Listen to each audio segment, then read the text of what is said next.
This is the most recent newspaper article in Tucson about an effort that Tucson Forward, accomplished, something we accomplished last year. We sent out a really great objective survey to 4,000 households, randomly selected within the areas of Tucson, because our fight is right in central Tucson, in urban Tucson. We got some pretty interesting results out of that, but it's just a great survey. But the only media that would really pick it up was our local alternative Tucson Weekly. Daily Star is pretty much bought and owned by this group called the Davis Month and 50 and all their business interests and politicians. Okay, so let me get going here. So this is a map of southern Arizona with the southern half of Arizona is filled with bombing ranges and military operating areas, MOAs, where the Air Force can practice bombing and strafing. In this map, Phoenix is near the center, and Tucson is southeast of Phoenix. The orange areas are Indian reservations, and all other colored areas and all crosshatched areas are bombing ranges and MOAs. And if you'll note how the majority of Indian reservations are overlaid with the MOAs. And I can tell you that some of those pilots really abuse the folks out at Tohono O'odham and like terrorizing school buses with all their practices with their F-16s and so forth. I hear about it all the time. To take advantage of this vast expanse that's open to bombing and strafing, the Air Force has two large bases here. There's Luke Air Force Base in Phoenix, which was actually missing in that map that you showed earlier of the Luke is huge. I couldn't believe it wasn't on there. There's one in Wyoming missing also. Yeah, and Davis Month Air Force Base, which is in Tucson. The next slide. This is the map of southern Tucson, and in Tucson, the Davis Month Air Force Base, or DM as we call it, is very close to our residential areas. Now, Gary Road, very close. It's actually pretty much in central Tucson now because there's been so much expansion all around it. And they fly over the downtown area all the time, in South Tucson all the time. It's over our most populated areas. As aircraft arrive and depart its runways, which is shown in black here, they fly low over our homes, our businesses, and our schools, and several schools have had to shut down, including Julia Keene School had to shut down because of the aircraft. Our civilian airport, the Tucson International Airport, with its runway shown in blue, is less than 5 miles from DM, and that's a problem because military aircraft from DM mix with the commercial airliners and other civilian aircraft from TIA. This is contrary to FAA regulations, but the FAA has given special dispensation for the two runways to coexist so closely together. The next one. Okay, there's an A-10 flying out of Tucson, out of DM in the lower corner there. Most of the DM aircraft, where am I? A-10, right. Most of the DM aircraft that fly low over our residences are A-10 fighters. If you're in the DM flight path, you're going to most of the time get A-10s, but they host all kinds of stuff. Fortunately, the A-10 is the quietest fighter jet in the Air Force arsenal, and for most Tucsonans, its noise is almost tolerable, depending on where you live in relation to the flight path. The Air Force used to be more disciplined about keeping this in the flight path. Now they just fly wherever they want. It's an American twin-engine, straight-wing jet aircraft developed by Fairchild Republic in the early 70s. And one of the nice things also that makes the A-10 a little more tolerable than everything else we're getting now is that it's a twin-engine plane, which is so much safer. The next image is C-130. We have a lot of those also, and they're almost like practically benign compared to the stuff we're getting. I have to tell you, those of you who complain about C-130s, they're like just little low Hummers in the sky, basically, at this point. So they also fly a lot of those cargo planes. And then we also get the HH-60 military helicopters over residential Tucson. Next slide. Now these are F-16s, and I picked a bunch of pictures of F-16s, and you can kind of flick through those as I'm talking about the F-16s. I picked more than just pictures of them flying over Tucson because I knew that we were forming an alliance here, and I just wanted to kind of give a sense of how many places they're flying over. So DM is the home to what's called Operation Noble Eagle. Noble Eagle has several F-16s whose purpose is to protect Tucson from attacks by enemy aircraft. Just in case the Chinese want to come and bomb our Walmarts, we're ready for them. The F-16s are twice as loud as A-10s, and their noise is tolerable. They're loud. I moved from the DM flight path, which is I lived right near the University of Arizona, which predates the base by many decades. I moved out of that path after 20 years of putting up with the A-10s and all the other tornadoes and so forth that they host. And I moved to another neighborhood out by A Mountain, which is still downtown, but, and then I went into the frying pan with the F-16s from Tucson International Airport. And I'll tell you, 2 days ago, working in my office, I have a home office, I was in tears by 3 o'clock in the afternoon. I was just like a psychological mess because the F-16s were just, they were hosting some group from Texas, it was just insane. Anyway, they're very loud, and they're not tolerable to most Tucson residents. And even worse, when DM suspects enemy aircraft are approaching Tucson, which is several times a month, the Operation Noble Eagle F-16s scramble. They fly low over our homes with their afterburners on, and afterburners are just insane. And my mother ran out of the house one day. She thought something blew up inside the house. She was so terrified by these F-16s over the house. Okay, so you can just kind of flip through these F-16s. There's Alaska. And thanks for that great salmon. Very persuasive to protect our fish. Then you can flip forward to the tornado. Those are, when these, this is an interesting thing that's coming up, the unmanned F-16. I found that when I was looking for pictures of the F-16 online. And then, let me just double check where I'm at with these slides. Here's the tornadoes. There's the tornadoes? Okay. We get those too. So another operation used at DM is the Total Forces Training. TFT brings in fighter jets from all over the U.S. and several foreign countries to practice bombing and strafing in southern Arizona. And these include the A-10s, F-16s, foreign aircraft such as tornadoes and typhoons. They're very loud. Next image. Okay, and then we also are famous for our boneyard, which is a big tourist site, according to a lot of people. People that, fetishize military. So what's in our future? At DM, the Air Force intends to scrap all the relatively quiet A-10s, that's a new battle going on, within the next 2 or 3 years and replace them with F-16s, which are much louder. And as we all know, the F-16s are slated to be replaced by F-35s. And DM is currently expanding its Total Forces Training program. There's an environmental assessment that came through a while back. They've withdrawn it now because there were so many complaints, but they're redoing it. They're basically making it worse. And they're adding, we just got a new supplement that we're supposed to respond to by May 5th to this EA. They're going to add all these helicopter pads all over southern Arizona. And so we've been hearing more about all these helicopter pads. And Ruth's presentation last night was very moving, I thought. DM's expanding. They want to double the amount of flights. They want to bring in additional aircraft such as F-18s and F-22s regularly to DM. And they want to add night flights. And of course, they're mission creeping to the F-35 in this, which is 8 times louder than at their original estimates. They kind of backpedaled a little bit on it, but their original estimates in their EA was 8 times louder. So that's what's on the table right now, and they had a finding of no significant impact. Doubling what we have now, adding night flights, and then adding all of these much louder planes over a very, very densely populated urban population. No significant impact. So the next image. Here's the F-35, which is currently at Luke Air Force Base in Phoenix, and I am really surprised that there isn't a group from Luke. I mean, when we first started 10 or 12 years ago, we started getting this thing going in Tucson. Luke people were coming down to talk to us, but I think we need to do a better job at reaching out up there and trying to work together and inspire more people to step up. So that's the replacement that's coming in. In their environmental assessment, as the F-35 starts to replace the F-16, they're going to start housing them at Tucson International Airport.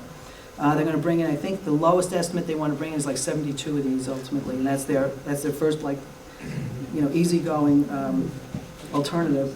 And in the words of their own environmental assessment, this would make the homes of more than 8,000 Tucson residents not compatible with residential use. And that's a finding of no significant impact. And of course, most of those people are in South Tucson, and they are, poor. Not the 1%. Right. No, they're not the 1%. Okay, so next one. Did we miss the drone? Was there a drone picture there? Okay, someplace in here there's a picture of drones. We've got a drone unit, and I'll just talk about it right now, just so that I don't mess it up. Anyway, this drone's coming up. This is a midtown house that belonged to Linda Ronstadt. And she moved to San Francisco about 10 years ago because she was disgusted with the jets flying over her house, the C-130s and the A-10s. This is the Davis-Monthan flight path. So they're not only in the, the poor neighborhoods, but this used to be a very, very rich neighborhood, and the property values have gone down. It took, I don't know if it's still on the market, but she tried to sell it recently, and it wasn't pricing it what it really should have. So pride of ownership is evaporating in Tucson. Go to the next slide. Oh, there's my little drone. This is a new mission at Davis-Monthan Air Force Base. Let's see if I can get my notes on it.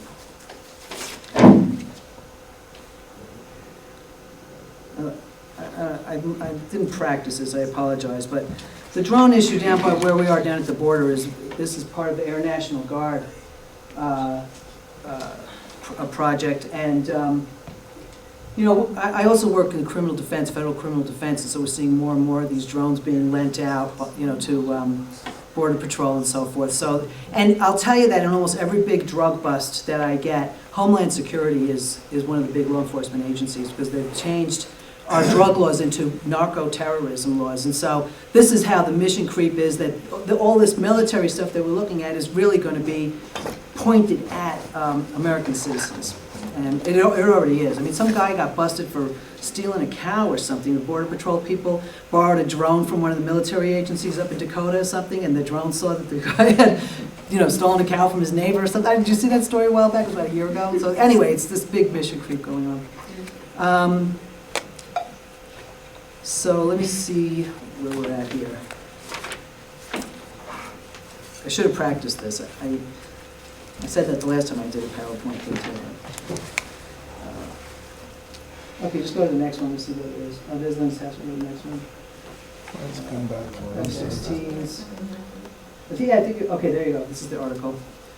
Okay, so we had a group called the Military Community Relations Committee. Back when we first started squawking our first manifestation of Tucson forward, and people started getting together and squawking, so the military came in, they were all nice, and started having meetings with us, and then somehow out of that, this military relations liaison type kind of meetings got started, and over the years it's just been completely co-opted by Davis-Monthan Air Force Base, their liaisons and so forth, and they basically just run the show, so it's become completely ineffective.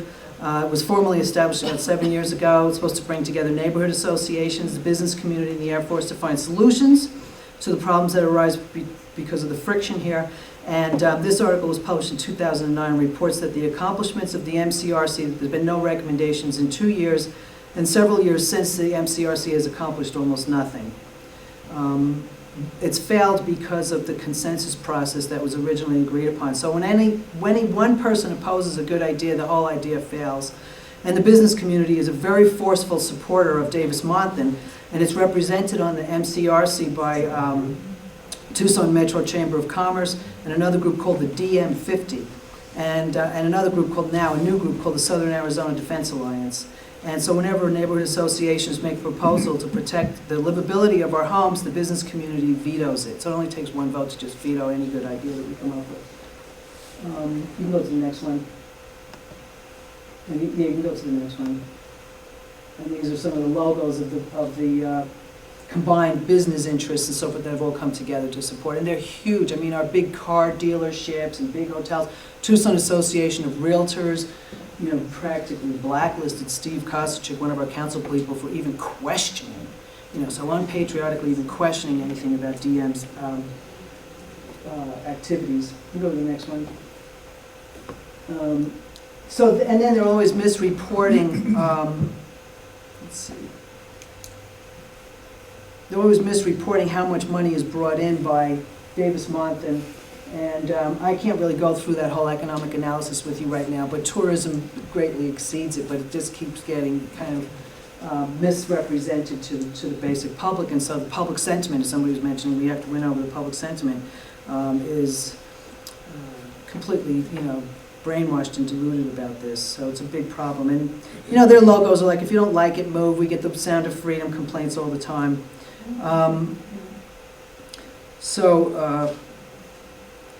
So the business community is so eager to destroy residential property values, and we keep wondering why, because of the property tax revenues, and they claim it's because of money. They say DM brings about $1.5 billion into Tucson every year, and then to justify this claim, they cite DM's fiscal year reports.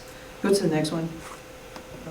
So the DM's accountants created this figure of nearly $1.5 billion by adding direct economic impacts to a vague number that's called indirect impacts, and then adding the economic impacts of all military retirees in Tucson. And the Air Force regulations prohibit the base from including retirees in its calculations of economic impacts, but that doesn't stop them from misrepresenting this.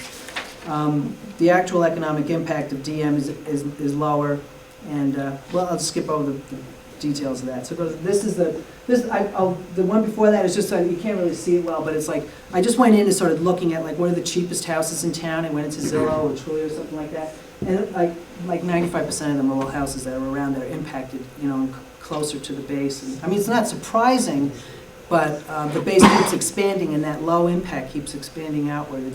It's really a tremendous drain on the economy to have this. We're losing this property tax value, and I just can't see how they don't connect the dots a little better.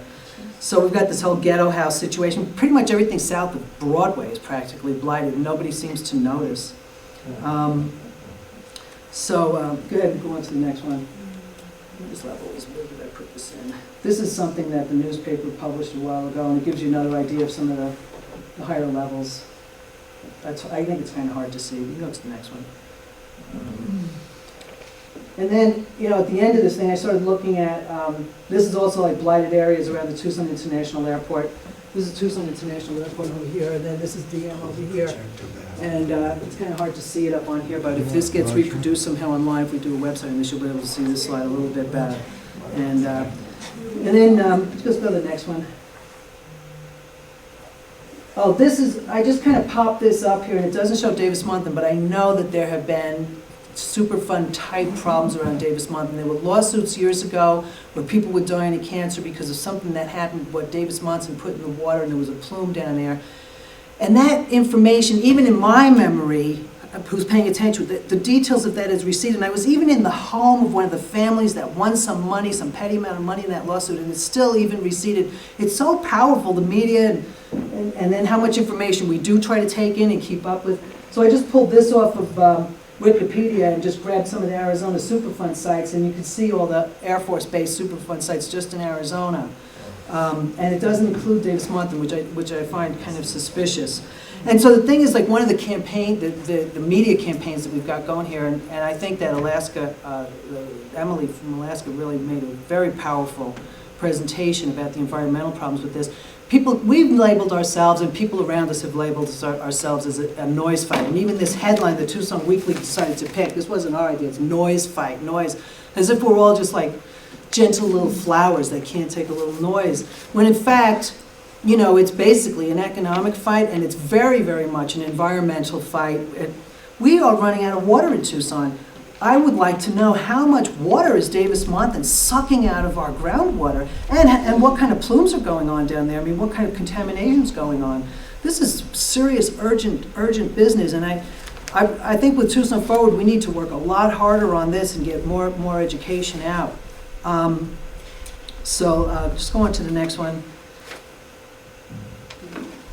This is some of the Superfund sites in the U.S., and I was thinking if we could overlap this, we'd probably see a lot of overlap with. Go to the next one. You probably see an awful lot of overlap. Okay, go to the next one.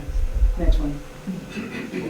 Oh, this is part of the media campaign. The Arizona Daily Star runs this blog all the time, these reports. Every time a Davis-Monthan airman, picks up a hanky off the street, they get a big article about it, like the civilians don't do anything. This guy helped somebody out of a car, and he had EMT background. Can you imagine a civilian getting a headline like this? I mean, it's just appalling. And we can't even get our survey published in this newspaper, and then they publish this kind of stuff all the time. And the only way you can comment is by being on Facebook. You can't get a comment in without being on Facebook. And even though I'm on Facebook, I refuse to cooperate with that because it's really a restriction on public speech.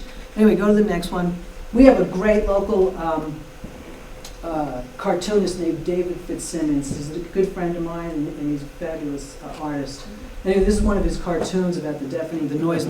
But again, like I said, we've got to definitely move this, make noise go down to the lower part of the list. I mean, not that noise doesn't have its health effects, which we're all aware of. I don't need to go down the list. I felt it psychologically the other day myself. But anyway, go ahead, go to the next one. This is military bases in the United States. And I was shocked at what I saw in Alaska. I mean, it was like, oh my God, I mean, it's amazing. And we go to the next one. And so this is our website, TucsonForward.org. I also created a domain that's no-F35Tucson.org. So the idea is to make it into a bumper sticker, and that's all it says. No-F35-Tucson.org, and it points to our site, and then you can get, a lot of information. We have like a collaboration link on here where I've started adding EB Reserve and Whitney and Vermont, people at Peaceful Skies Coalition and so forth, to really start bringing us all together. And I am so grateful that Carol and you Taos folks put this together, because this is really the next very, very necessary step. I've told my pals in Tucson for the last few years, we cannot fight this as a NIMBY. It's just completely irrelevant to fight this as a NIMBY. So there's a million things to talk about, and hopefully we'll get some more of that out this afternoon. Thanks again.